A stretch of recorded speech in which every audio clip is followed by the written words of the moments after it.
I think it's a pretty common experience that most people would say, I'm terrible at remembering names. The way we say our names makes it even harder for people to remember it. And it's really three things, three habits that we do that make it harder. It's behavior, bitches. Hey guys, it's Liat. Welcome back to today's episode of Behavior Bitches Podcast. As always, I'm so excited to be here with all of you. Okay, time for a review of the day, coming in hot from my iPhone, which I thought was charging this whole time, which is not. That's annoying. All right, so this one comes in, and it's a comment from Spotify on our episode, My Wife Has 21 Personalities, Exploring Dissociative Identity Disorder. And this is coming in from DME11. They wrote, "This was such a great episode. I loved hearing and learning about the disorder from this perspective. More episodes like this, please." Trust me, I love those kind too. We definitely will be doing more. I'm really starting to get into podcast topics that I really want to talk about. You know, sometimes in the ABA world, we kind of get pigeonholed into the whole autism space, which is what we do here on this podcast, is try talk about human behavior outside of this, because obviously behavior is everywhere. And our guest today does a great job talking about this from a different perspective in a certain area. So let me give you the introduction, get you guys all hot and bothered and excited. Here we go. Today, our guest is Dr. Laura Sicola. And by the way, when Martha, who works with me, was calling you Dr. Laura before, I realized that I have this reaction because my mom forever is always talking about Dr. Laura, Dr. Laura, and giving me all these life Dr. Laura, advice, this how to be a housewife and stuff, like that kind of stuff. Um, so Dr. Laura Sicola has over 20 years of experience teaching leaders how to command the room, connect with the audience, and close the deal. As a cognitive linguist and communication expert, Laura empowers leaders through communication coaching, group training sessions, worldwide speaking engagements, and her book, Speaking to Influence, as well as her podcast. We were listening to some episodes this morning. Also, this is no small feat. This is I think on everyone's bucket list. She has a TEDx with nearly 7 million views. 7 million views is a lot of people. A lot. That's incredible. It is titled, "Want to Sound Like a Leader? Start by Saying Your Name Right." And we'll talk about what that means in a little bit. So welcome to the show. Thank you so much, Liat. I appreciate the invitation. Looking forward to it. I'm so excited when you said yes back, and then Martha met with you, and I was like, oh my gosh, this is you just have to ask people, and if they say yes, I get very excited. So thank you. I really appreciate it. Before we get into all the nitty gritty, I like to do a little bit of an icebreaker round to what we call an ABA pairing or building rapport. I pick random questions that I feel like asking. I do a different icebreaker every time. So are you into ChatGPT these days? I am learning more and more about it. Yes, have been leveraging. Good. What is your most recent ChatGPT search? I just right before we got on this call, I was doing some marketing prep work and trying to build a better avatar profile for my ideal clientele and figuring out what are all their psychographics. It's insane, right? It's ridiculous, yeah. Like Fascinating and like terrifying all at the same yes, time. the amount of time it would take to do these things, when I think about even, building my business, it started with, an Instagram account and being like, "Oh, that's a funny content, that's funny, that's relatable." Now it's it could spit it out for you in 4 seconds.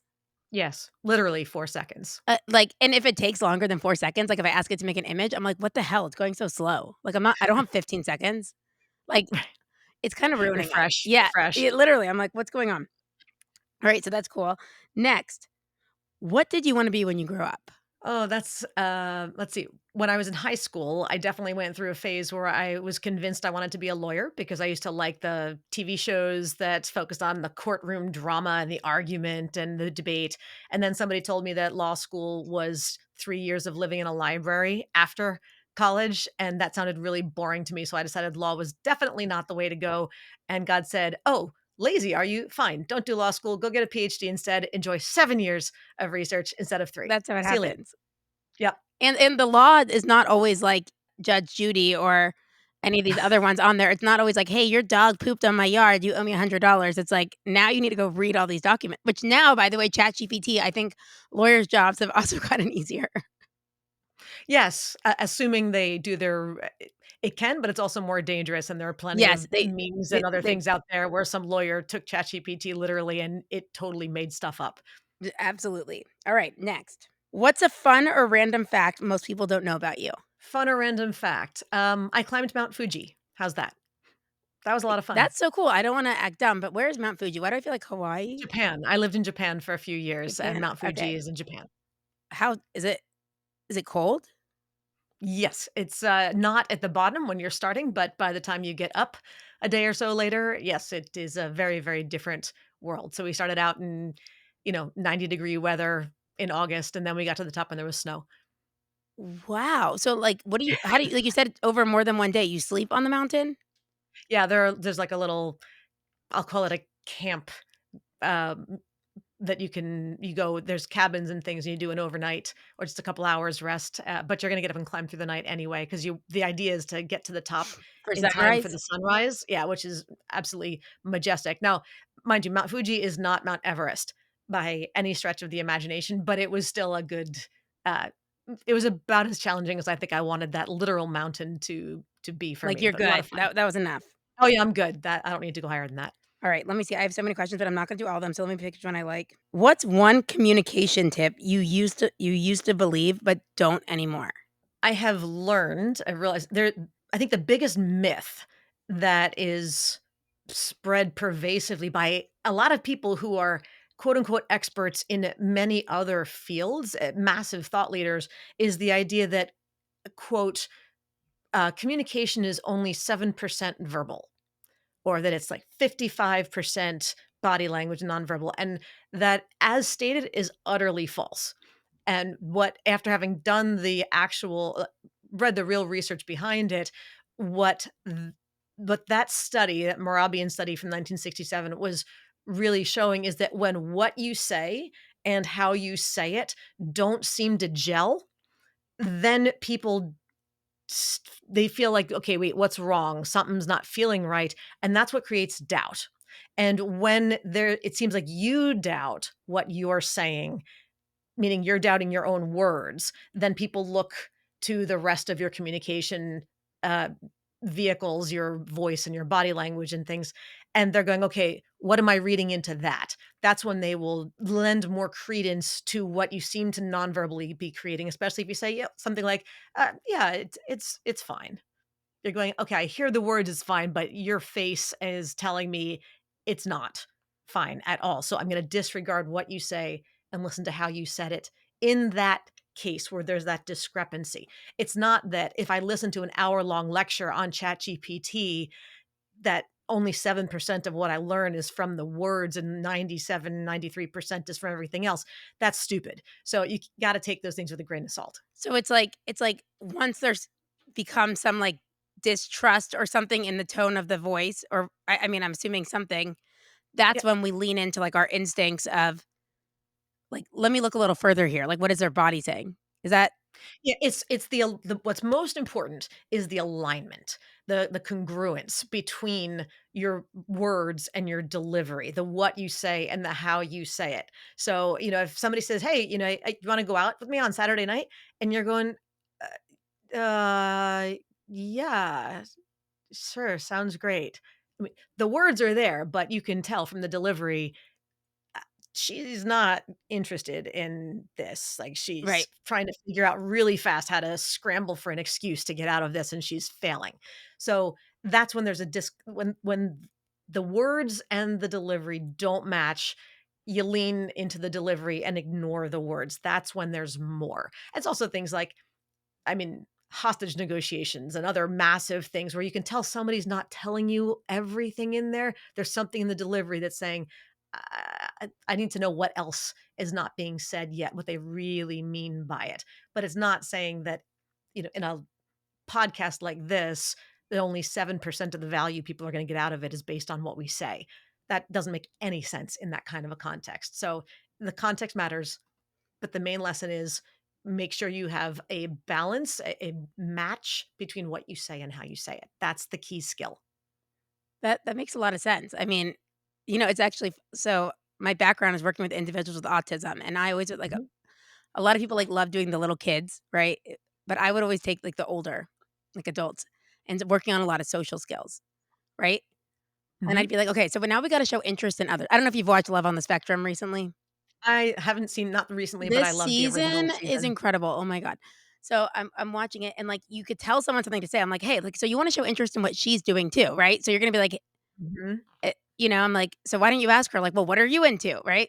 But you could tell and so, like, a lot of it was working on, like, the intonation, the tone of showing that Mhm. you care, not being like, "Well, what are" like, it's like, "I love frogs, I love rabbits, I love shoes, I love this" "What are you into?" And I'm like, "No, you gotta Right. show that, like, what are you" It's these little Yes. things that are kinda hard to Yes. operationally define Yep, and eye communication-wise. contact, right? For people on the spectrum, often eye contact is difficult, and that can be misinterpreted by some people if you don't help them understand, eye contact's hard for me. Okay, thank you for telling me. Then I know that you're not just totally not interested in what we're talking about. We have to learn how to interpret those kinds of nonverbal behaviors. Otherwise, that can completely send a very different message that says you're not interested when that's not at all what you mean. Right? So that's a perfect example. Yeah, absolutely. Last one, just because I like to know this. If you could have dinner with any great speaker or person who's inspired you, living or dead, who would it be? My goodness, really great orators. No, actually, when I asked the question, I just was thinking myself, I was like, "Who would I say?" You I mean, there's so many. You know what I would really be curious to hear, and I don't know if it's dinner, so I'm gonna tweak your question a little bit, but what a speech that I would love to have seen in person, Okay, uh, I'll take that. is yeah, the Gettysburg Address. President Lincoln, because it's quoted more than anything else, or one of the most frequently quoted speeches, but there's no recording of it. There's only the transcript. And by State of the Union kind of addresses, which now are hours long and they count applauses and all that kind of stuff, that was 17 minutes long approximately. And I would love to have heard how he delivered it and what kind of energy was there behind it? Who was there? How was the audience? Like all the things that make an event beyond just the text, the script of the talk. Would love to have been there in person. So are you the person who will go somewhere and be like, "That speaker was phenomenal." Like, you're Yes, looking at that. I mean or I mean, the I will opposite. do it too, but probably not to the same level, I'm saying. I definitely uh, ha- have a habit. I don't think I could listen to a speaker and just absorb content. I'm very much in tune with how they deliver the content, what's effective, what's missing, what notes I want to take, do's and don'ts. And I hear all sorts of little ticks who's got what, a palatal lisp or this, all sorts of little speech quirks because it makes people interesting to me. So I Oh my enjoy gosh. listening for them, but I can't not hear it. Am I doing okay? You're doing great. Act cool, act cool, I'm cool. Okay, so can you, for anyone listening, again, a lot of people listening are, like, in the psychology or behavior analysis field, so sometimes, like, we're talking about the same thing, but using different words. Can you operationally define for us, which is what we or just what is cognitive linguistics? In my space, Do what you it talk means. in your space. You talk in your space completely. If I need to translate anything, I will, because I always try to make the Sure. comparison. Well, so it's a broad field, but where it comes for me is that I look at what it is about what you say and how you said it, per our previous discussion, and what it is that makes your message go either in one ear and come out the other for the other person, or go in and stick. And when it goes in and sticks, what does it do? Does it do what you want it to do, or does it have the totally opposite effect? I mean, do you ever have those moments where you're talking to somebody else and they respond and you go, "How did you get that from what I said?" Yeah. Well, that's part of what I look at. I tend to do it in the leadership space, in the business world, rather than in social spaces and things. But it is my background was originally in the education field, so it was looking at how do people learn. Oh, really? What is it about the way that we teach that helps people learn? How do we? What if the student is being taught in English with English textbooks, but they're not originally they're not native English speakers or they're not fluent speakers. How do we adapt that? Or look, if you're teaching third grade, why 3 times 2 is 6 and not 5? Because the 2 numbers and the symbol kind of looks the same. You're putting a square peg into a round hole, that fact into a child's brain or an adult's brain for that matter. But if we can identify what makes people learn, then how do we adapt curriculum? How do we adapt instruction methods? to help them learn better, more effectively. And then, of course, that's conceptually no different from executive coaching and working with leaders on being more inspiring, more effective in their communication. You're still trying to convey a concept and get somebody else to understand it, accept it, and go forward with it. It's the same in the dating world, it's the same in family life. It's just a different application. But what you say and how you say it, and whether it goes in one ear and comes out the other, or sticks and does something useful. That's so interesting because, in ABA, one of the approaches, one of the learning methodologies is the quote is like, the student is always right. So it's the idea, like, who are you speaking to, right? So like, Yes. so you need to adapt something as the teacher or the instructor or the speaker, or, if a plant doesn't grow, you don't like yell at the plant, you like do something different. That's like Yes. one of B.F. Skinner's famous quotes he says. So that's very interesting. And how did you choose to get into this? After so you go to school, you're like, I want to go to law. Okay, not really. Let me go into cognitive linguistics. That found me later on. I was originally my bachelor's degree is in international studies and Japanese. That's how I got to Japan the first time. Um, and then I went into education and I was teaching public school in South Central Los Angeles, bilingual programs. So again, the language and What academic grade were you teaching? subjects. I was teaching 3rd grade originally, and then, I moved and was doing high school, and I moved back to Japan and was teaching high school there and doing curriculum development, and I came back to the States with the intention of, becoming a professor in an education space and doing that curriculum development, helping, do more research in how people learn and how we can create better teaching methods to help students of any level and background be more successful learners through better teaching. And that kind of evolved, and I got invited to do some corporate training because there was the need for that as well. And of course, there's that one thing led to another. And frankly, from just a business and lifestyle perspective, you got to eat, and the social sciences don't pay as well as basically any other field for that matter in the university space. So when I got the opportunity to do some consulting, I thought, this is interesting, and I still get to apply all my stuff, help leaders be better leaders, and hopefully then have happier teams, more successful companies and environments and things. And 15 years later, here we are.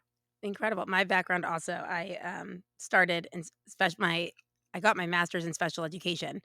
And so Mhm. I started in 4th and 5th grade classrooms, Mm, and now I've been teaching adults who are studying to become behavior analysts. And I mhm. have to say, I think no matter what you do, I think having a teaching background really is a superpower. Like It is. if you were able to take it and like there's so many people I would hire for the company, not like for teaching purposes, but I'm like, if they were a teacher and they were able to manage this classroom and do 33 other things and meet with the parent. Like, I mean, I'm talking with a lot of special ed teachers, meet with the parents, adapt the like you get it. Yes. Like you Yes. have a good like repertoire of skills. Yes, you have to be able to pivot if you've been teaching, and you have to be able to roll with anything that comes in your way, because you can have the best lesson plan known to man, and by, 8:15 in the morning, that's been blown out of the water, and you just have to roll with it, and that's all there is to it. There's no negotiation. So, good luck with that. Yes, I think having a strong education background is a massively transferable skill set. That's what I say. I'm like, I feel like so lucky that like I did this like education and then I went into then I like went back to school for behavior analysis. It's like understanding both. I'm like, wow, it's like crazy. Yep. It's behavior, bitches. Are you a BCBA now and you are sad because you hate your job? Are you thinking, I worked so effing hard and here I am dreading Monday? Well, you're not the only one. We get that message all the time and we decided to do something about it. Welcome our newest baby, Pair ABA by Study Notes ABA. What is this? Well, we pair you with jobs that you actually don't hate. Imagine that. Imagine going to work on Monday and being excited about it. Imagine working somewhere where you're appreciated, you're paid well, they're doing ethical practice, and you love what you do. Well, that's not impossible because we have formed Pair ABA, where we talk to clinics that we would actually want to work at. We're not going to send you anywhere. We are assessing these clinics to see, are they doing the good work? Are they not telling you one thing and then having you do another thing once you sign on? If you're concerned that you're not happy or you're feeling unsettled where you are, don't settle. Don't settle in relationships, don't settle in work. Realize your value. Let us help you find a job where you are happy. All you need to do is head on over to pairaba.com. The response effort is low. Fill out the form so we can help you find job options near you. If you're a clinic and you think you're good enough for us to place at, also head over to pairaba.com and we will see, are you good enough for our badass BCBAs who we protect? Go check it out, pairaba.com. Love you, mean it. Okay, so I want to talk about vocal mistakes. Okay. A lot of it is in how we talk. I was listening to I don't know if I've listened to a few things today of yours. So I listened to your TED Talk and I Thank you. listened to 2 podcasts. So I don't know where it's coming from. So it's one of your things. Um, but you talk about vocal mistakes that people Mhm. make that undermines their credibility. Can you talk about Mm, that? sure. There are many things that we do. One of the most common is called vocal fry. And like right now, I'm using a fully supported voice. You can hear my voice is clear, it coming through, it's strong and resonant. But a lot of people will kind of talk like this and maybe they start out okay, but then they trail off at the end of their sentences. And you get this gravelly, croaky, My froggy kind of thing. brother-in-law does that. No offense, Jay. If no, I know you don't listen to this podcast anyways. Eh, well, and It sounds like he's always stoned. He's like, "Yeah, like, I want the" and I'm like my sister, like, it's like, "Dude, can you, like, finish your sentence?" Anyway, sorry, keep going. yes. Well, you're exactly right, and so there is the literal trailing off in the sense of I don't even finish my own thought because my brain already moved on to whatever the next thought was, but vocally, is there that kind of trail off where just the bottom falls out? And it can when you allow your voice to do that, it can project it on it can convey to others, they can infer anything from you don't even wanna be there, you don't care, you sound indifferent, to all of a sudden you're not so confident in what you're saying and you feel like you have to hold back, like, "I need to finish the sentence, but I don't really want to because I don't think you're gonna like it." Or just that maybe you're sick, maybe you have been smoking 2 packs a day since you were 8. I don't there's so many different things that it sounds but whatever it is, it doesn't sound like you're passionate or like you're really convicted about what you're saying. So, being mindful of take that full deep breath, breath support, and allow the end of your sentence to finish as clearly as the start of your sentence began. That's really critical. So these are actual things that you could coach someone Oh, yeah. behaviorally to change, because like, what we'd Mhm, call that is shaping, right? So you're getting someone who's like, "Yeah, like, this is really cool." And also mhm. myself on the other side who's, like, quick, I'd be like, "Finish the sentence. I already finished it 14 times." Yes, there's that too. Right? So you could coach someone. These are behavior skills that could be trained.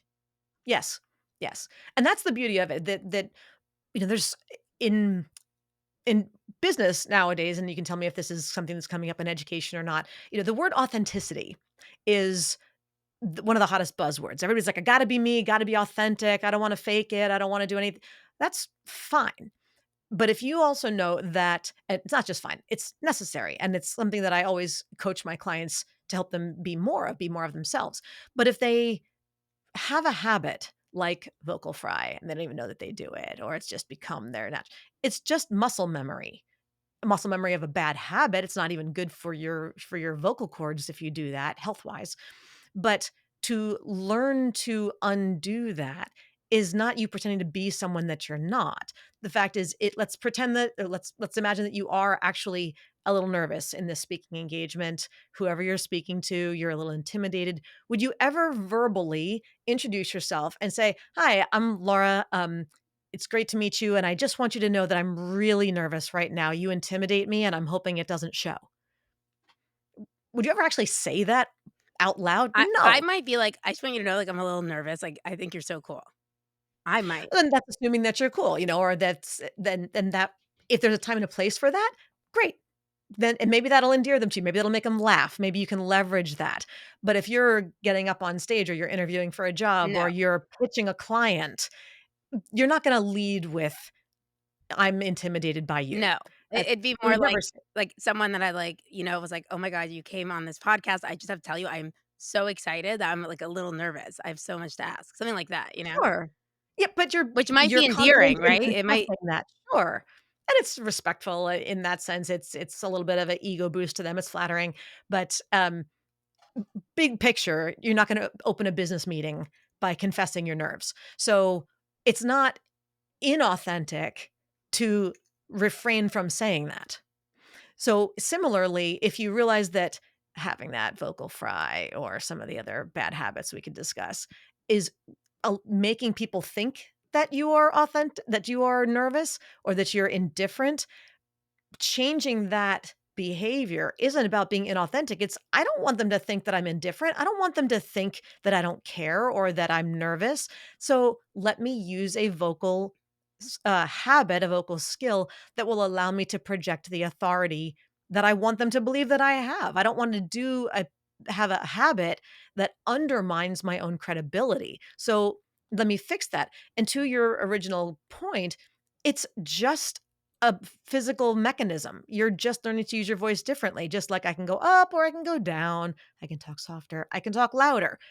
It's just choosing how I use my muscle. And you can tell other people, you can coach and train them on how to do that as well. Qualities like being confident, being approachable, being arrogant, being all those things, they are subjective interpretations on the part of the listener to whatever your objective behaviors are. So if you roll your eyes or if you slouch, someone can say, she rolled her eyes. She slouched. She did. It's an objective fact. You can't argue with it. You did it. You can argue with what it means. You can argue with your interpretation of it. So that's where you got to be careful is how are people interpreting these things? But you have total control over whether or not you roll your eyes. Well, some people may not. But generally speaking, you can control your body. So learning how to do it is just about a tool to work your speech to your advantage. That's all it is. So that's very interesting, and by the way, the only reason I use these big words is not to sound inauthentic, it's because people a lot of people are studying for their exam, so, like, when these terms come up, I want them to see the Good. example. What you're talking about, for anyone listening, this is showing that it's, like, learned behavior, like, ontogenic, Yes. meaning that you come into contact with whatever the consequence is. So, like, if you're speaking a certain way, even maybe like you're asking someone on a date, I'm assuming, if you're doing it like trailing off, right? The consequence is you're probably not going to get that reinforcement. In fact, like you may have punishment and like not do that behavior again, right? Mhm.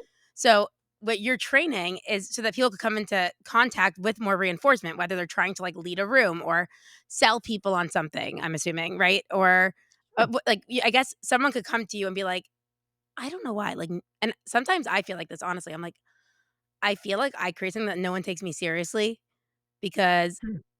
I mean, but I get it. So often my ADD is like I say an idea and then it's like people know to wait like 10 days because maybe she won't even care about it in 2. Um, Sure. but like so people could come into you with their like target behavior or objective and then you could Mhm. help them really tone or sorry, not tone, like shape their voice or intonation or different things like that. Is that what you do? The voice is part of it, it's not all of it. I do all 3 of those components that we discussed earlier, the words, the voice, and the body language, the content and the delivery. I help people make sure that whatever their message is, it comes across to everybody else the same way that it sounds to them in their heads. I mean, you ever have those moments where you're talking and you suddenly think to yourself, "Okay, that sounded better in my head?" Totally. Yeah. I do this thing where So I'm like, "I regret that joke, I take it back, just forget I said it." right. Things they sound funnier and then they come out and you get the flat looks from everybody else or you go, "Oh gosh, if I could just, where's my fishing reel where I can rewind the last 10 seconds and pull it back in?" Nope, can't do that. Toothpaste, can't put it back in the tube. So, helping people and again, I typically work with business leaders, but they have challenges too. Often, maybe they're coming from IT or coming from finance or someplace that's super numerically oriented and they're very analytical and they just feel like I should be able to tell you this and you should just do what I told you to do because I'm right. Well, you might be, but there are other people in other departments or in other spaces who have other priorities and have other things you haven't taken into account. And, if you want, if there's a difference between being a boss and being a leader, being a boss, people report to you because they have to. being a leader, people follow you because they choose to. Do they feel heard? Do they feel respected? Do you care about helping them understand the relevance of this thing that you're talking about? Or is it just shut up and do it because I told you to? That's creates a whole different space. And a lot of people, and I don't mean to just like generalize about, numbers, uh, forward people But per it's se, true. but well, it's one of No, many, it's one of many um, boring it's one like, just like data. Like, you're working alone. You don't have to work with people. That's right? Any of those fields. at least as an individual contributor early in and this is really consistent across people that I work with, no matter what field you're in, you start out being an individual contributor, whether you're a classroom teacher or a data analyst or a coder or something, you do your job and you produce your product and that's what you get evaluated on. But as you get higher and higher up the ladder in your career, then promotion at a certain point is no longer about how well you execute tasks. It's about how well you lead people who execute tasks and otherwise. And there is no transition to that skill set. You have to have learned it along the way. Otherwise, you hit what I call a linguistic glass ceiling. And if you plan on breaking through that ceiling into a real leadership role, you have to learn those communication skills, those leadership skills, not just, I made this awesome spreadsheet and I'm right. So do it. Well, what that shows me is you belong in that seat doing that number crunching, working under somebody else, not leading others. You don't have the leadership skills. So that's the point where I tend to step in and say your leadership skills aren't on par with your technical skills. So let me help you bring those up to par, and then when you have that combo, then you'll be considered by the powers that be as a much more serious candidate for a top leadership role. It's all these things, like, again, my background education and then, like, Yeah. behavior stuff, I'd never planned on like, my background was not business at all, but now I'm Mhm. running a business, right? Like, Yep. and with people working in a company and this and that, and, like, you don't realize the it's a whole other skill set you need. Like, I'd say, like, I'm social, I've always been, like a leader, whether it was, like, in a project or this or that, Mhm. things like that.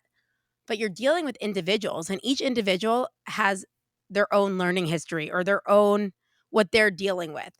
And Sure. so really, like, I've even, like, having one-on-one conversations, I really struggle when it's not positive. Like, I could take Mm. someone who, like, it could be someone who literally has not showed up in however long, and I do not convey it confidently. I'll be like, "Look, I just want you to know, like, the graphics you're making are absolutely amazing, but, and I think you're so great, and but, like, you haven't shown up in 4 weeks.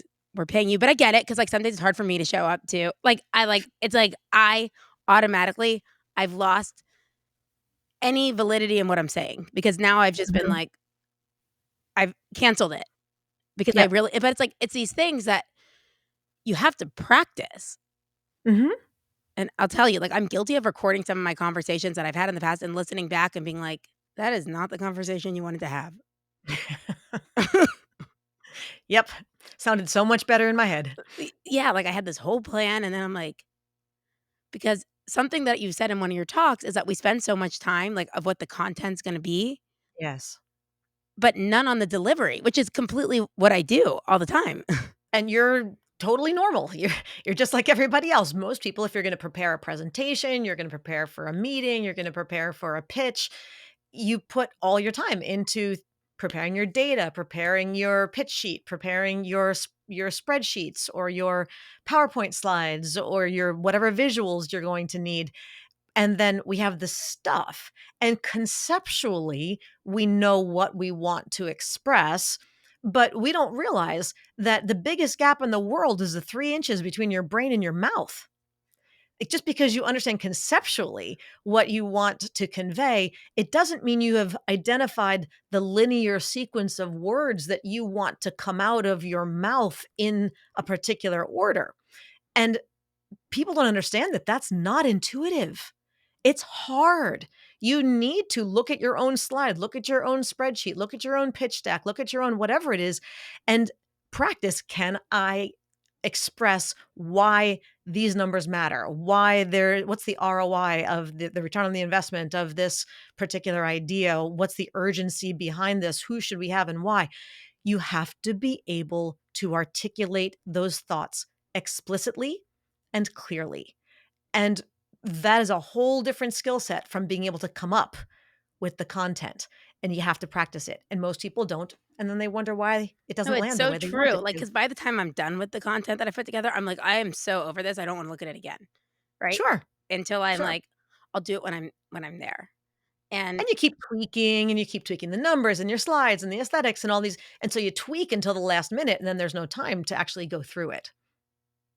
and then also like timing. Like you might get your timing wrong and it's like I have to wrap up early. Like, it's Yep. it's so important. So something you had said, obviously the person who drifts off when they're talking. Mhm. I wanna know there's some things that we're born with, like it's a like what we call anyone studying, by the way, phylogeny, right? We're talking about something that Mhm. someone is born with, like, you're not like, I have always had a raspy voice. From the youngest age, I actually was, like, in speech therapy, learning how to use my voice better, but that basically Hmm. was just, like, write notes to your friends, wave at them, don't yell. And one of my business partners on one of the businesses I have, she has probably the highest pitched voice, like, no matter what, she Mm, sounds I can't even my voice won't even go there. Like, "Oh sure. my god, hey guys, blah, blah, blah." So, like, part of this is, like, your voice, right? So, like, Mhm. you could change maybe, like, being like, "Hey, don't dr like, you have a raspy voice, Leah, but don't drift off at the end." What about, Mhm. like, someone's, like, actual voice? Well, so there's nature and there's nurture, right? There's the instrument. If you think about your voice as being your musical instrument, there's the instrument that you were born with, but then there's the skill and the style in which you learn to play it. And so, I mean, like you, I've got a deeper, a little raspier voice. There are those I will never sound like I've got a piccolo, and I will never sound like I've got a tuba, right? I can pretend to sound like Minnie Mouse for like 10 seconds or so, but I can't sustain that. And I'll never sound like James Earl Jones. I can try to fake it, but it would be pathetic and nobody'd buy it for a second. So but you can learn to use it better. You can do things like not trailing off at the end of your sentences. You can stay in your not necessarily like way down in your deepest register, but if you are somebody who doesn't like the fact that your voice is a little higher, is a little squeakier, then um, it is physically possible to do what's called lowering your larynx to bring it down just a little bit more. I mean, because we tend to push a lot when we're tense about something, your larynx gets pushed up and it makes this kind of a little more throaty sound, a little bit more squeaky sound, a little more nasally sound coming out.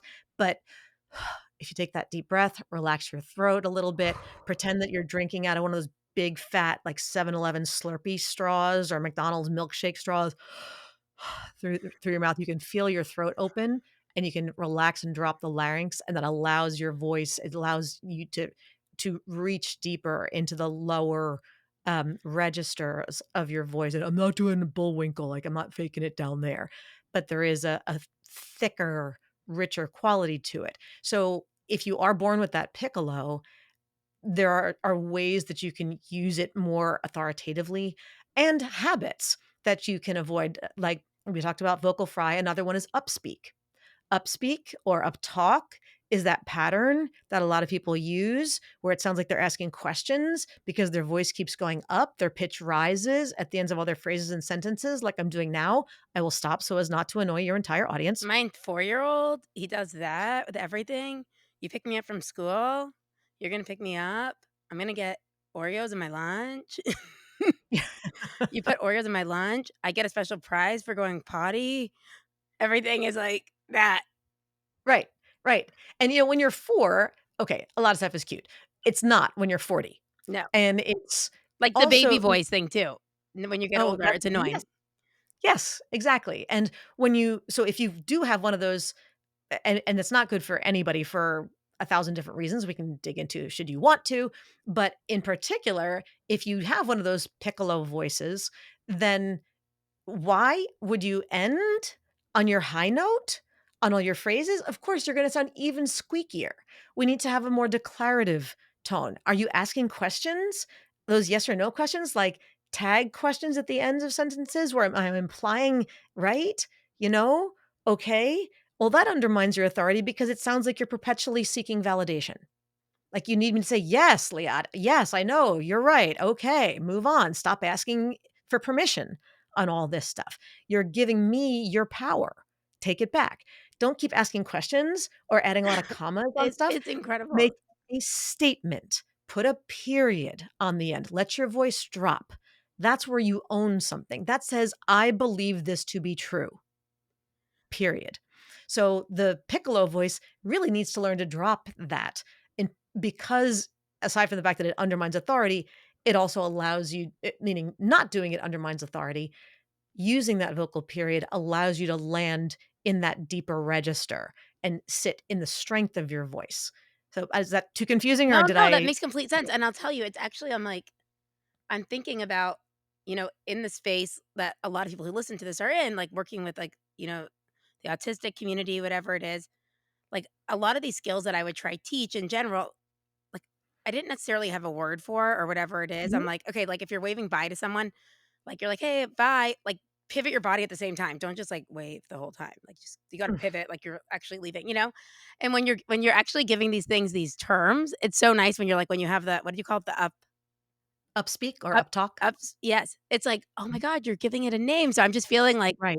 like you're anyone studying, she's tacting, right? Or labeling what these things are. And so I'm like, "Yes!" It's incredible. So this also, just as you were talking about this, I can't help but think about Elizabeth Holmes with Theranos. Yes. Like, everything she did, I need to know. Over the last 11 years, we've reinvented the traditional laboratory infrastructure.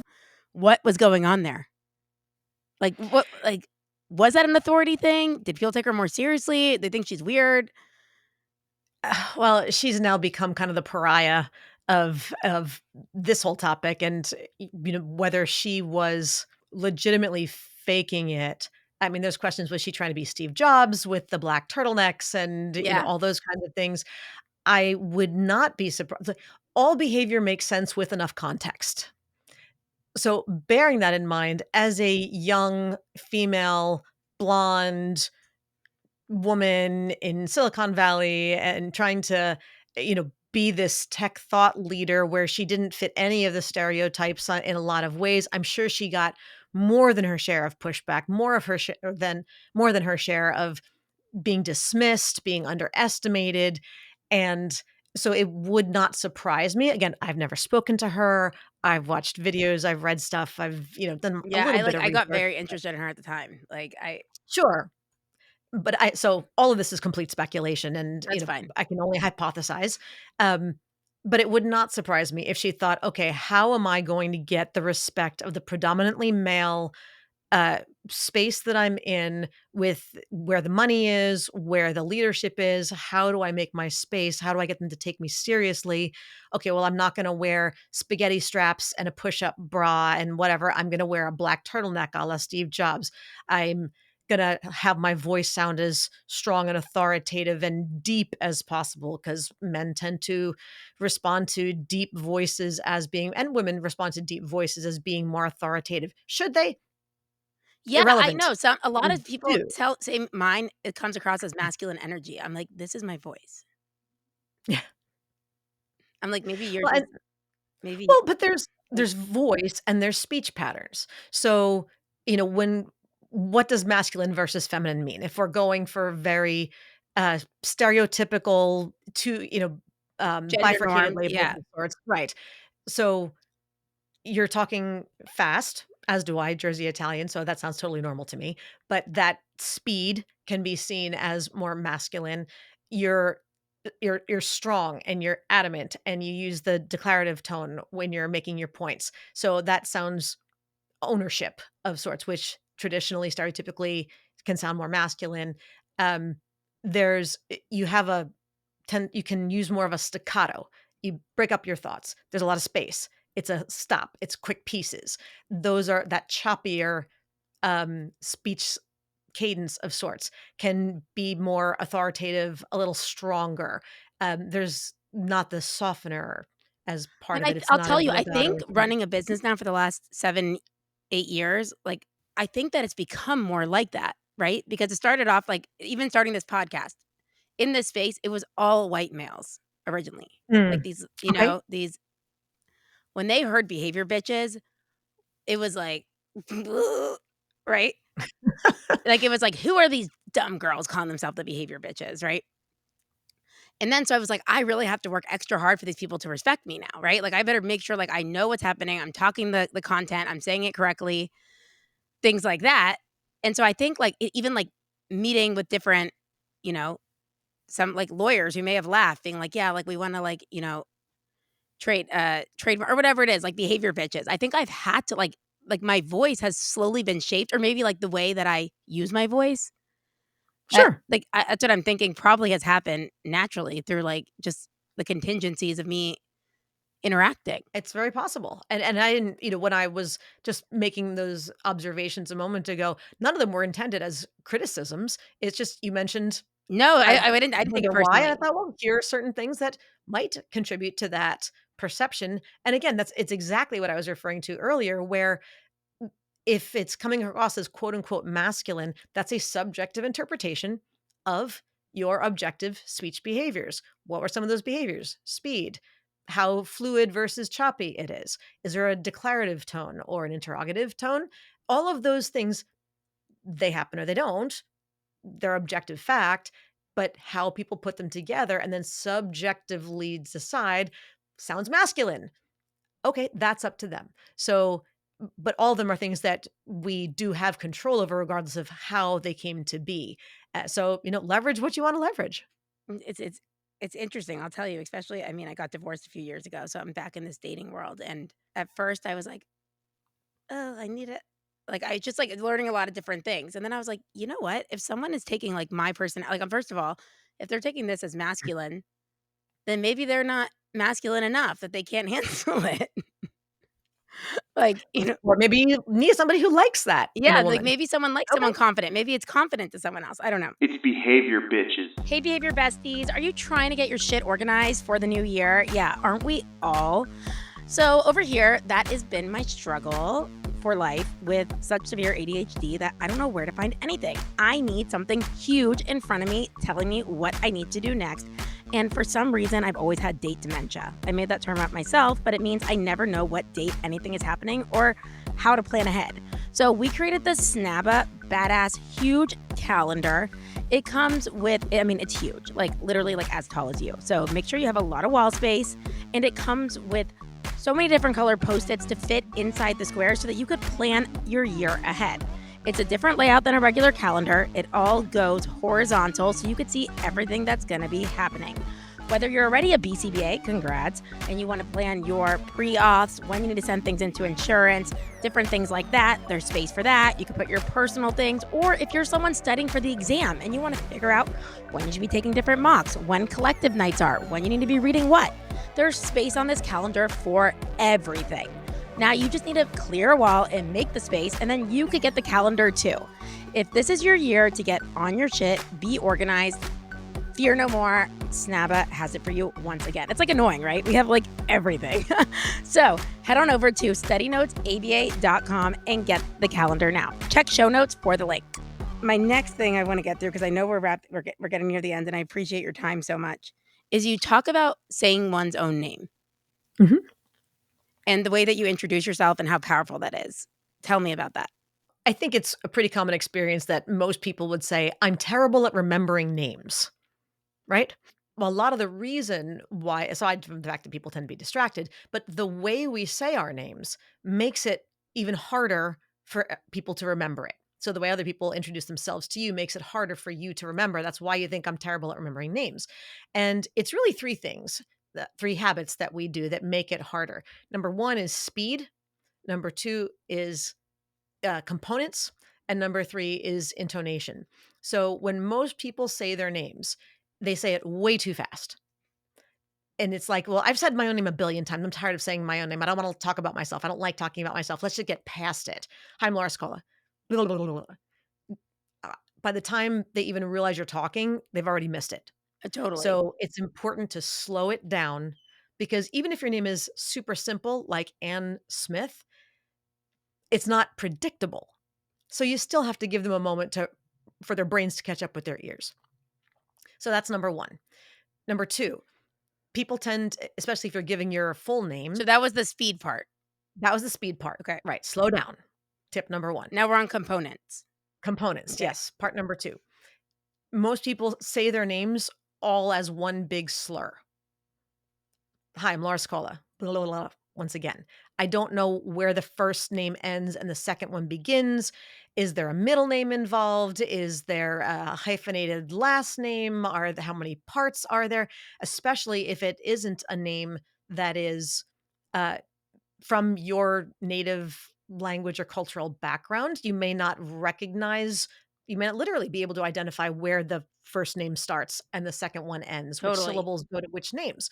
So, but even so, again, even in Ann Smith, you want to put a little tiny pause between the first and the second name, or at least extend it and then allow the second name to begin. But they need to hear a break between the two.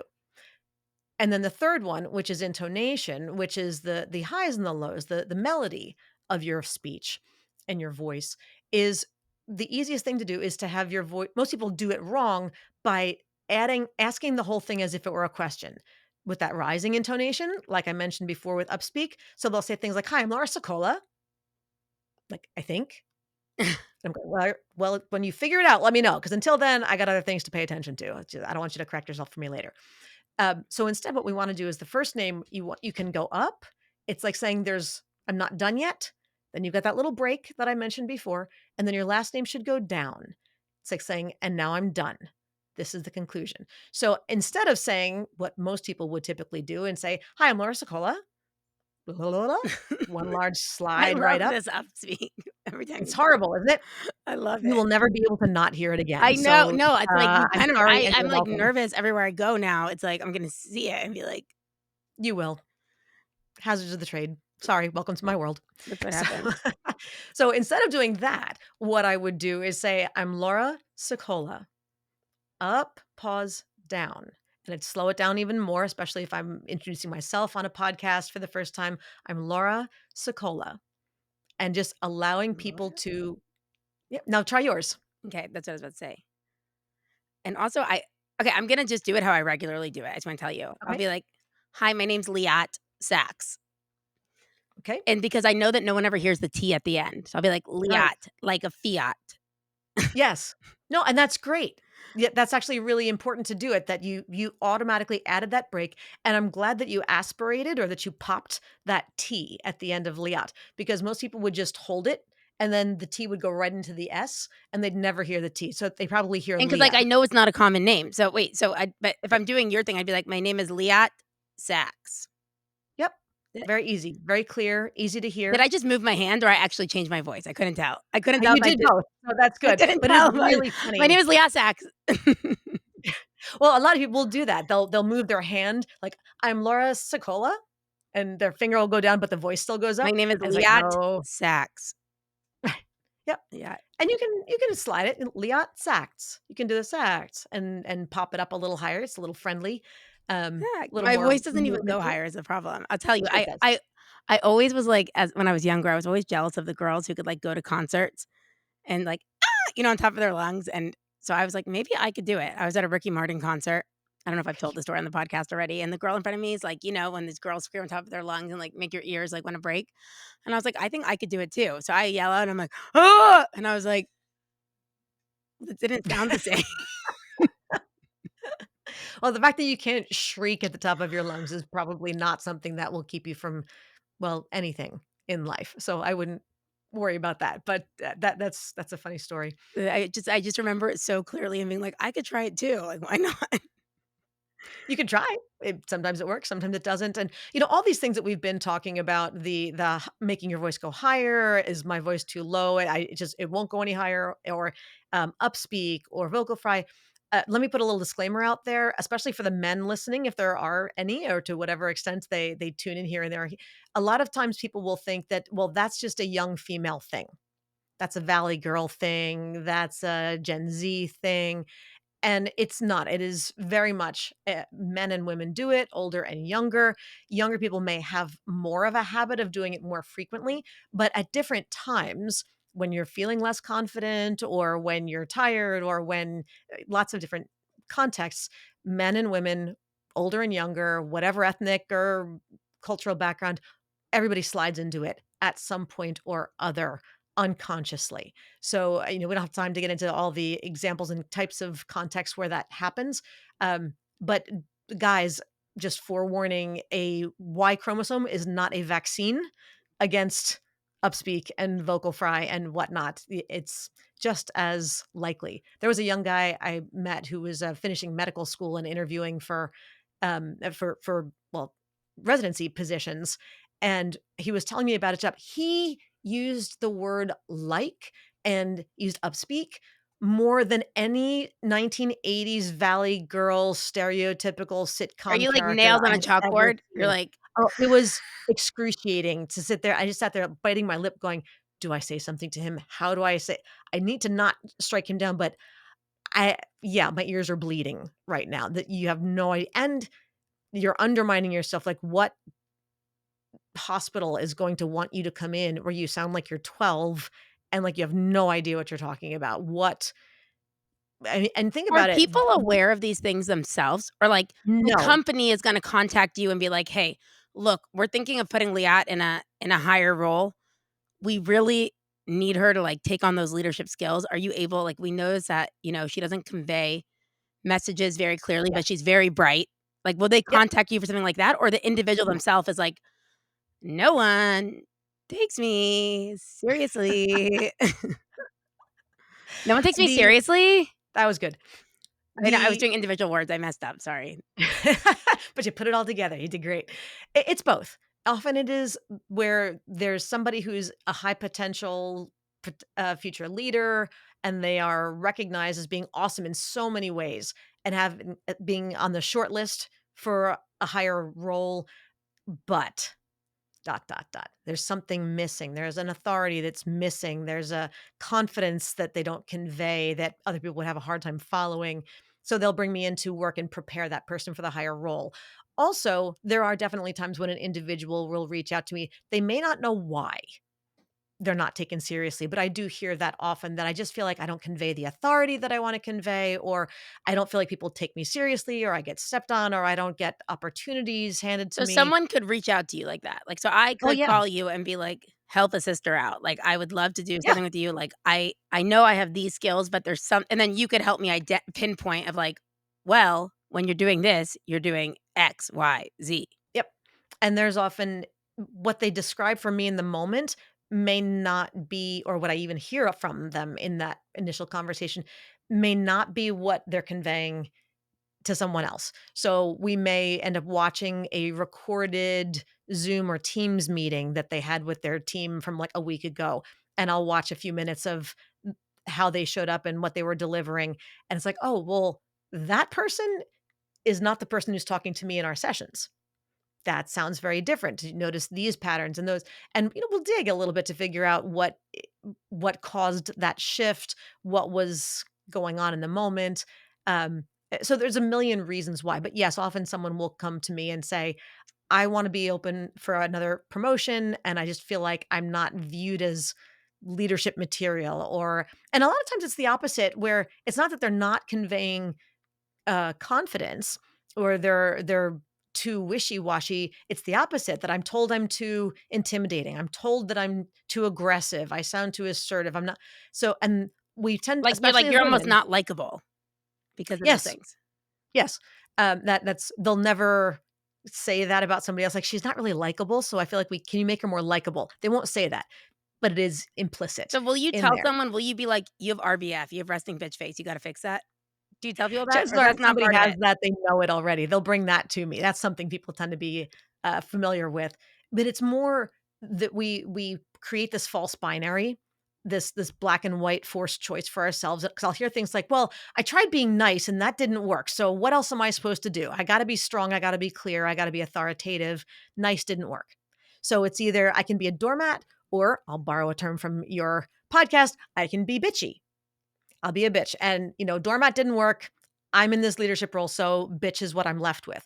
No, no, it's not about A or B. Those are my two choices. Pick it. It's recognizing that all the things we've been talking about, from facial expressions, how fast you talk, what kind of slang or jargon you use, how choppy are you?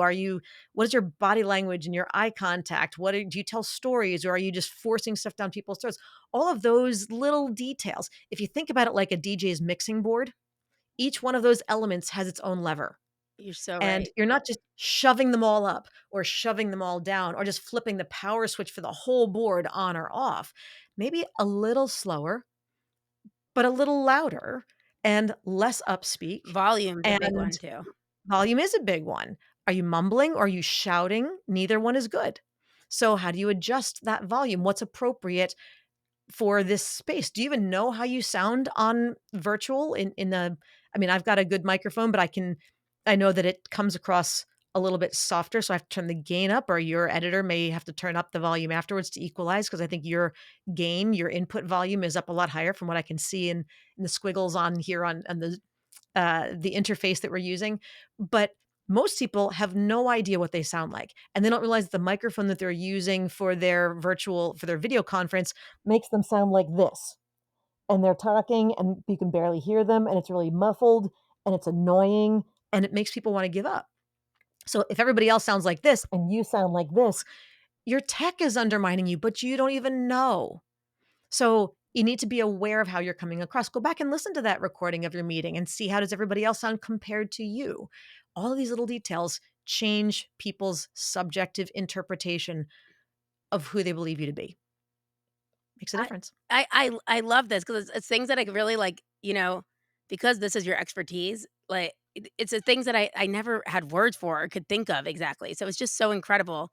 And I love that the one thing you said was that people come in for one, they think they're coming in for one issue. And by the way, Mhm.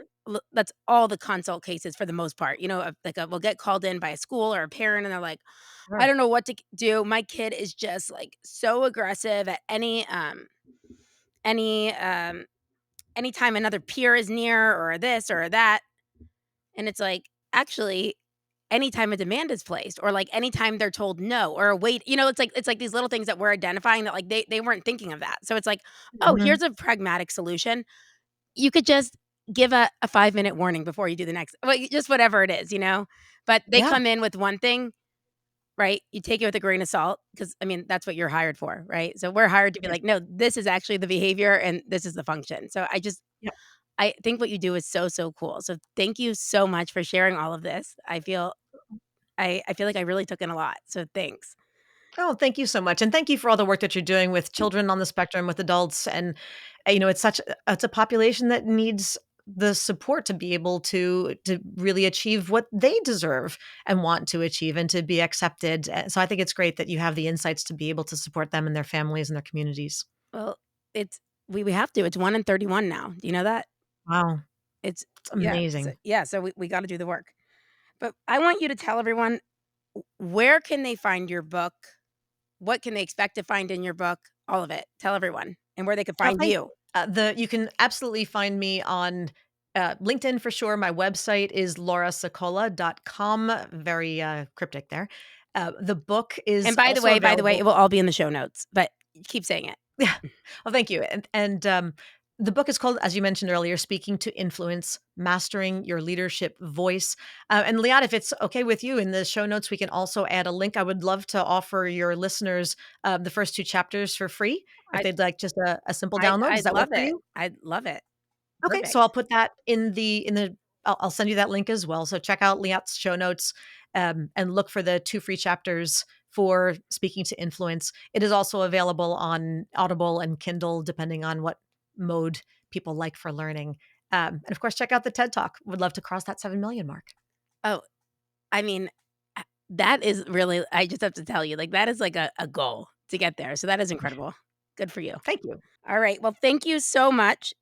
You guys, you know where you can find us. You can find us on our website, behaviorbitches.com. If there's a topic or a guest you want us to have on, always reach out. We love it.